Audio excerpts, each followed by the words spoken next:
And welcome to Project Titan Season 2, Episode 3. I'm Ananya and I'll be your host today. We will discuss what has occurred in the US since the last podcast episode, including the release of viral DeepSeek, which you will hear a lot about today. If you enjoy listening to this podcast, please like and subscribe to our channel. So let's dive in.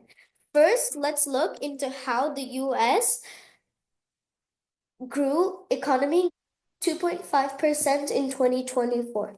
The US economy grew last year at a solid clip, boosted by consumers who just kept spending. US gross domestic product, the value of all goods and services produced across the economy, grew 2.5% last year, the Commerce Department said Thursday. That was slower than 3.2% in 2023, but still a sturdy pace. Economic issues loomed large in 2024 when data showed a strong economy, but many consumers disagreed. Voters, angry about high prices, booted Democrats out of the White House, but inflation cooled and the job market remained strong. The year-over-year GDP growth reflects the fourth quarter change from a year earlier.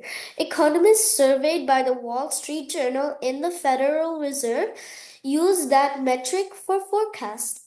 The Fed expects the economy to grow 2.1% this year and 1.8% in the longer run.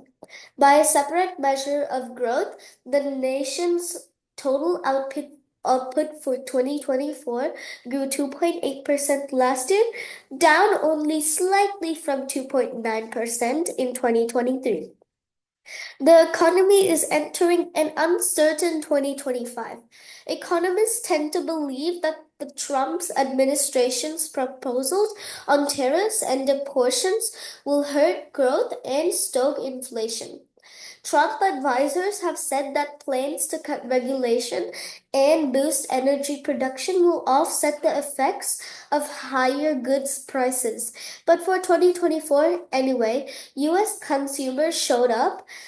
Consumers were firing on all cylinders, and that momentum still looks as though if it's going to continue through to the early part of this year at least, said James Knightley, chief international economist at ING Financial Markets.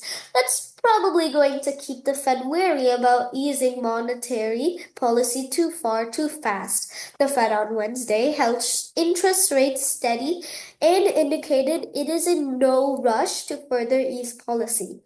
The nation's economy did finish last year on a slightly weaker footing. GDP rose after a 2.3% annual rate in the October to December period. After adjusting for seasonality and inflation, that was down from 3.1% in the third quarter and below the 2.5% rate economists have expected. Second, we will discuss the sky high rise of the newest AI in the world, DeepSeek. DeepSeek has gained significant attention in Silicon Valley, causing a stir in the stock market. Here are the key points. Number one, AI model R1 DeepSeek, a Chinese AI company, recently launching its R1 model, claiming it excels at problem solving and competes with OpenAI's O1 model, but at a much lower cost. Number two, investor concerns. It was previously thought that leading AI companies needed expensive chips like those from NVIDIA to succeed. However, DeepSeek achieved similar performance using less advanced chips and innovating training methods, raising questions about the effectiveness of US export controls.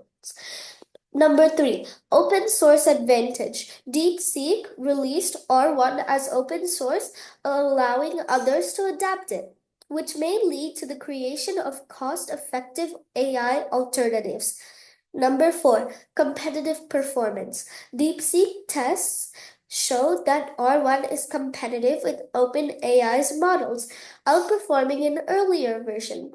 Users on X have praised its abilities, though some noted it performed worse in specific scenarios. Number 5, surging demand. Despite DeepSeek's success in cutting costs, demand for AI continues to rise, and tech companies still require more computing power. Number 6, impact on NVIDIA. NVIDIA has been a major player in AI due to its chips, but DeepSeek achievements suggest that its lead may not be as crucial as previously believed. Our next headline is about the tactics used by DeepSeek to beat Silicon Valley. China's DeepSeek has appended traditional views on artificial intelligence development by employing a team of young engineers hired by a boss who undervalued experience.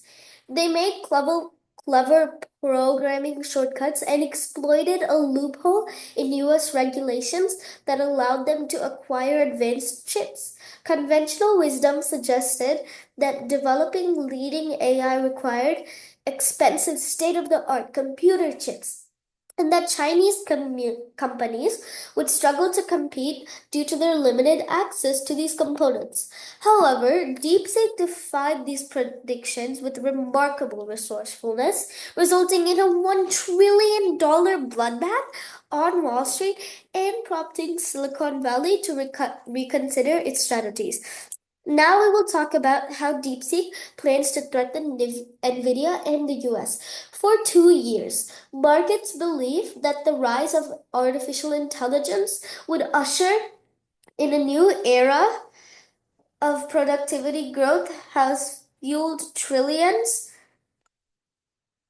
of dollars in stock market gains.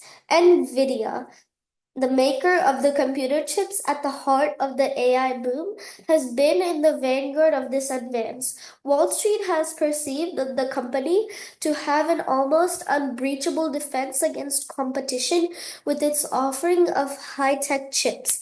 The company's rapid growth and windfall profits have helped push other technology firms and the Nasdaq Composite Index to record after record, with giddy investors expecting more of the same down with the road. On Monday, the mood turned sour. DeepSeek, a dark horse power in artificial intelligence, emerged from China. That rattled big tech stocks, led by a plunge of almost $600 billion in Nvidia, which only last week was the world's most valuable company. Nvidia's fall marked the largest one-day loss in market value for any public company. DeepSeek released an AI model the previous week that appeared to perform on par with the cutting-edge counterpart from OpenAI, the US firm at the heart of the AI craze. The twist? Creative engineering tricks meant DeepSeek needed far less computing power. The upshot is that the AI models of the future might not require as many high-end NVIDIA chips as investors have counted on. The next topic will be about Lian Wenfeng and how he created DeepSeek. Some call him China's Sam Altman. Others compare him to Jim Simmons, the pioneer of quantitative investing. Lian Wenfeng shares a lot with both innovators, and his impact might end up being as great. AI models from China's DeepSeek, the company led by Liang, have taken the world by surprise, racing to the global top 10 in both performance and popularity. The company has done it with less advanced chips than those available in the US's jolting technology executives in Silicon Valley, politicians in Washington, and investors around the globe. Like Simmons, Liang is a math geek who caught the investing bug. He realized that computerized analysis of reams of market data could detect hidden patterns and open the path to profit. His hedge fund, called Highflyer, manages some $8 billion, making it one of China's largest quantitative funds, Colleagues say Liang isn't one for the trappings of wealth or fame, but he did once say he wanted the respect of the US led technology world. Now, let's look into the best and worst airlines of 2024. Over the past year, US airlines have faced significant challenges. An incident with Alaska Airlines grounded dozens of planes. The attempted merger between JetBlue and Spirit resulted in Spirit declaring bankruptcy. Additionally, a cyber tech outage severely impacted Delta Airlines. Southwest Airlines encountered pressure from investors, leading it to adopt assigned seating. Despite these obstacles, flights remained full and air traffic was congested. Fortunately for passengers, airlines managed to handle these issues relatively well. They experienced fewer lost bags, with over 75% of flights arriving on time, according to a government definition that may be considered generous, comparable to their performance in 2023. Moreover, cancellations remained stable. For 2024, the airline scorecard revealed Delta as the best airline, achieving this distinction for the fourth consecutive year and the seventh time overall. Delta prides itself on reliability and customer service, showcasing its accolades on stickers near the cabin doors, and it commands a premium price for its tickets. The competition was close, with Southwest finishing just 1 point behind Delta and Alaska Airlines in third place. At the bottom of the rankings was Frontier, followed by Spirit in eighth place, and American Airlines in seventh.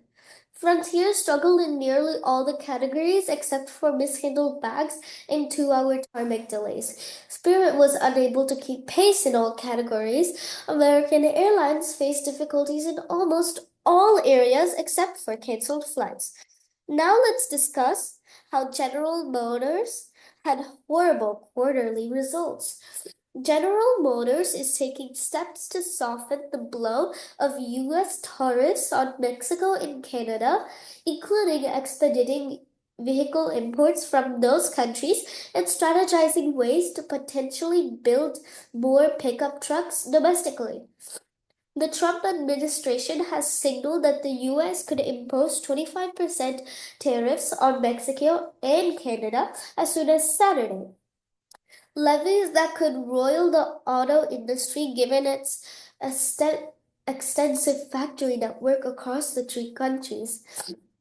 Chief Executive Mary Barra said Tuesday during GM's fourth quarter conference call that the company makes its lucrative pickup trucks in all three countries and that GM has factory space in the US to shift some work there. We're doing the planning and have several levers that we can pull, Barra said. The automaker won't do anything that requires significant capital, though, until it has more clarity on any policy changes. One of our last topics is how the Federal Reserve is pacing steady on the interest rates. The Federal has decided to pause its recent interest rate cuts, entering a new wait and see phase, which has drawn criticism from President Trump. The Fed is now determining whether to lower rates further from a recent 2 decade high on Wednesday. The decision was made to keep the benchmark federal funds rate in its current range of approximately 4.3%. This follows three consecutive rate cuts that began in September when the rate was around 5.3%. Fed Chair Jerome Powell starts at a news conference after the meeting that interest rates are now significantly less restrictive than they were before last year's cuts. He emphasized that there is no need to hurry in adjusting the policy stance. Powell indicated that the central bank is likely to maintain the stance at its next meeting in mid March, requiring real progress on inflation or unexpected weakness in the labor market before considering any further rate reductions. Following Powell's remarks, Trump criticized the Fed and its leadership for permitting inflation to rise 4 years ago, vowing to control price increases. For our last topic, we will talk about how Microsoft Azure, Microsoft Cloud's growth sector, has been struggling. Microsoft flagship cloud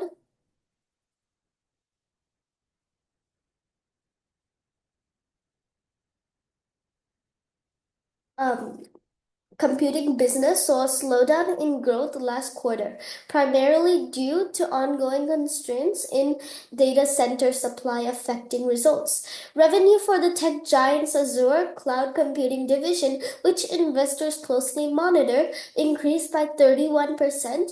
Falling at the low end of the company's production projections, Chief Officer Amy Hood indicated that Azure's growth is expected to remain at 3.1% or 32% this quarter. 31% or 32% this quarter, a forecast that disappointed investors.